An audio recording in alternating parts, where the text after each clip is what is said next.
Welcome to International Securities Exchange's podcast series.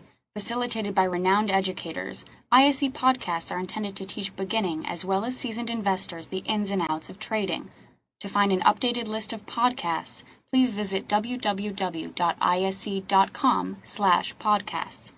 Please be sure to listen to our important message following this episode regarding the risks of investing in exchange-traded options. Very wrong over the last couple months on the Japanese yen. We thought we'd see some decoupling and the yen start to weaken on this kind of perfect storm hitting Japan. But again, you're seeing the correlation back in play. That as the risk grows for Japan, the stronger the Japanese yen gets. We thought we were out of that period, but at some point we will be out of that period.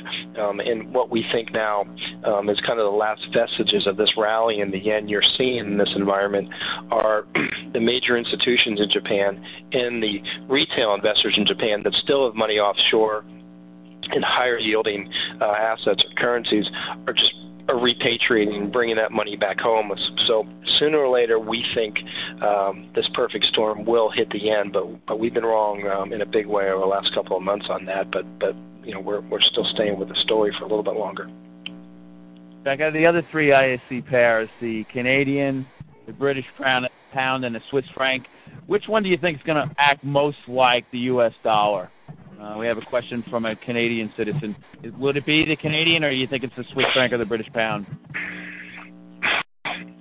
I think it's going to be the Canadian because of the proximity to the U.S., because of the relative strength in Canadian banking system, and the fact that Canada has a modicum of demand base still intact, and its neighbor has a consumer demand base. That's not to say the Canadian dollar won't get hit if commodities come down in a very, very big way, but we think it would be the better one. The reason we don't think the Swiss franc is the place to be in this cycle is because we see massive exposure in the Swiss banking system because of the emerging markets in Europe in particular. The emerging markets in Europe borrowed tons and tons of Swiss franc to fund a lot of their growth in the past. The reason being the Swiss franc was the lowest yielding currency in Europe, and it was the carry trade of Europe. So there's massive exposure still on the Swiss bank balance sheets, even though we've seen the Swiss banking system take a big hit. That's why we're not seeing, at least our view is, you're not seeing the Swiss bank, the Swiss as the safe haven play that it has been in the past because of that huge banking exposure that they have. So to us, that makes the, on a relative basis, we think the Canadian dollar will outperform both the pound and the Swiss franc over time as this plays out. So it's not that one wouldn't be as attractive to you, that pair. I mean, not to say that you may not change your mind, but right now you don't see the potential for movement there relative to the other pairs. Yeah, again, it goes to time frame. If we continue to see this optimism and the U.S. dollar the stock markets continue to rally and this backup in commodities, as I show, meaning commodities continue to move over the near term, the Canadian dollar continues to look okay. It's just if our scenario starts to play out, we definitely think the Canadian dollar is going to get hit. We happen to think the others will get hit harder than the Canadian dollar, but relative to the dollar, we think Canadian dollar will get hit if this scenario plays out. Understood. So Jack, I want to thank you for spending 90 minutes of your time enlightening us on the currency flows. It's interesting because many people seem to, and I guess it is in all my years of trading.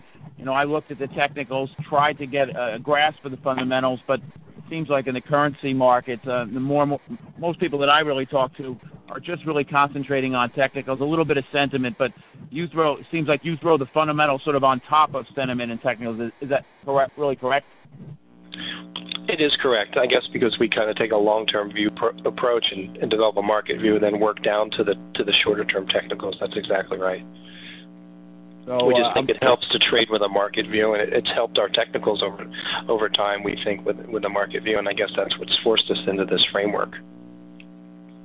Well, Jack, I want to thank you. You were wonderful. I mean, I learned a lot today, and really appreciate it.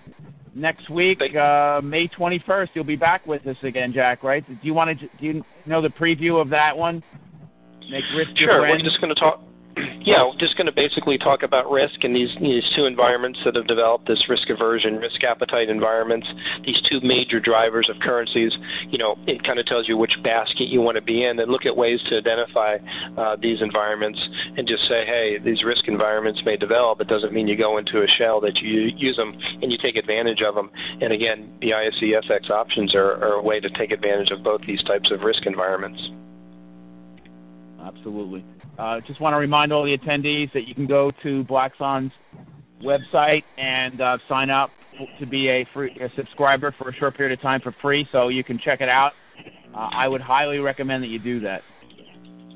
Jack, I want to say thanks again on behalf of the International Securities Exchange. This is Steve Meisner here saying, I really appreciate it. I want to just wish you a great evening, and I'm really looking forward to you coming back next week.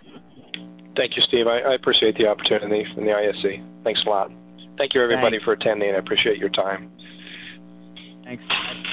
Wish everyone a happy evening, and I hope that you come back next week, May 21st, 1:30 Pacific Time, 4:30 Eastern Time here in the U.S., where we'll be talking about risk aversion, and Jack will be talking about the different pairs. So please come back a week from today and join us, and I think that you'll really, really enjoy it. If you want to listen to this presentation again, you can go to www.ise.com/5 and check it out again. Thanks again, Jack. Really appreciate it.